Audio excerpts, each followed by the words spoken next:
حدیث دی صفحه نمبر 143 جلد نمبر 1 کې رسول الله صلی الله علیه وسلم فرمایلی دی یاره هغه کوم شیان دي چې مرګ نه پس هم انسان ته فایده ورکوي نو هغه 15 شیان حدیث کې ذکر دي نو هغه 15 شیان کوم دي چې انسان کله وفات شي وفات نه پس هغه ته یو شی فایده نه ورکوي سوای د دغه 15 شیانو نه یو دا چې سړی چې داسې عمل وکړي چې هغه دې ته مرګ نه پس د دې ته فایده رسېږي یو د هغه نه لکه علم دی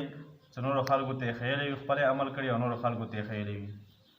بل دا د قرآن کریم علم شو چې قرآن کریم میراث کې پرېږدی مطلب چې خلکو ته درس او تدریس د قرآن کریم هله کړی وي او قرآن کریم یې خلکو ته ښیلی وي دویم جومات جوړول شول او دریم مسافرخانه شوله چې مسافرخانه جوړه کړي یا جومات جوړه کړي دا هم په صدقه جاریه کې داخل دی یا یو نهر د اوبو جاري کړي یا یو کوی وي چې خلکو ته یې فایده رسېږي نو دا د دې صدقه جاریه دی چې څو پورې دغه چلیږي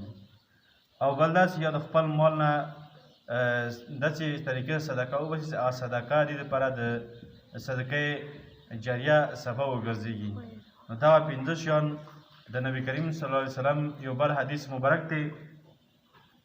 چې انسان ته مرګ نه پس هېڅ هم فایده نه ورکوي هغه مال او دولت څه دی همدارنګې خپل او خپلوان شو رشتهدار وغیره ټول به قبر پرې لوړ شي او قبر کې به دا کفن دفن هر څه وشي نو هغه نه پس یې ټولو نه راپس شي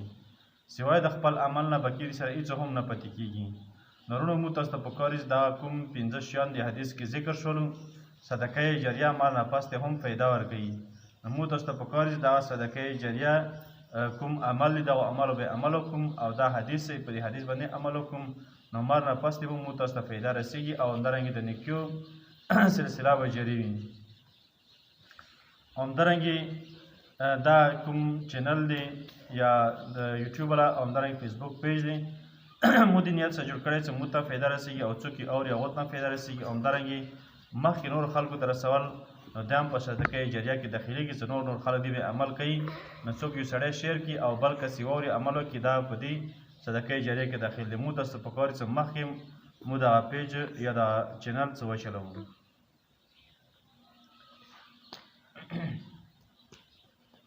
او بل رسول الله صلی الله علیه وسلم فرمایي عثمان غنی رضی الله تعالی عنہ نبی کریم صلی الله علیه وسلم دا حدیث نقل کړی دی چې انما المجالس بالامانه دا یو داسې مسله دی چې دې مسلې د وجې نه ډېر خلک اختلافاتو کې او همدارنګې جنګ جګړو کې واقع شي هغه وجه دا وي چې خلکو ته پته وي نه اصل کې د دین او د شریعت او همدارنګې د پیغمبر سنتو مبارکو فایده وي نه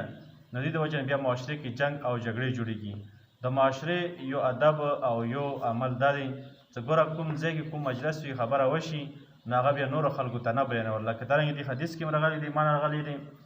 چې یاره دا مجلسونه چې دي دا په امانتونو سره دي مطلب یې څه شو چې د هر چا خپل مجلس خپل مطلب علماو خپل مجلس وي چې ناست وي ګپ وي او همدارنګې تبلیغ خلکو خپل مجلس وي همدارنګې عوام ناست وي خپل ګپ شپ وي ځوانان ناست وي خپل ګپ دی بوډاګان ناست وي خپل ګپ دی خو کومې خبرې چې مجلس کې وشي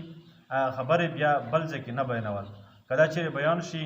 نو کومه یوه خبره وي چې یو سړي باندې چا باریکي هغه بعد راشي نو دې نه بیا جنګ او جګړه او لوی نقصانات او لوی آفت بیا راپیدا شي نو همدارنګې د سنتو باندې عمل کولو سره بیا معاشرې کې امن خوشحالي او ترقي مینه محبت او ورورولي راځي او نن سبا معاشرې کې چې جنګ جګړې دي زیاته وجه دا دی چې موږ تاسو معاشرې کې سنتو باندې عمل نشته دی سنتو پابندي نشته دی یو خو داسې د الله تعالی کتاب پابندي مو سره نشته دی که چېرې موږ تاسو د الله تعالی کتاب عمل کولی او هغه هم دغه په عمل کې راوستلی دویم پیغمبر سنت نو موږ تاسو زندګي په امن او خوشحالي سره وایي